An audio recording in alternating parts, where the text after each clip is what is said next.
ওরে পরাণ পাখি আমার বলিস গিয়া মায়েরে, তোর পোলাটা ভালোই আছে প্রবাস নামের জেল হাজতে।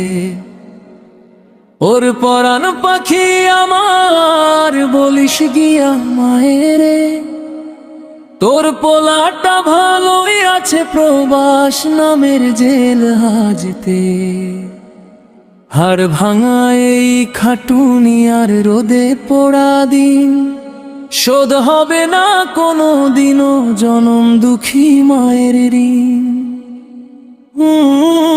দু মুঠো ভাতের তরে আজ পরবাসে পড়ে আছি, মাগো তোমার দোয়ার বরকতে এখনো আমি বেঁচে আছি। ও মাগো তোমার দোয়ার বরকতে এখনো আমি বেঁচে আছি।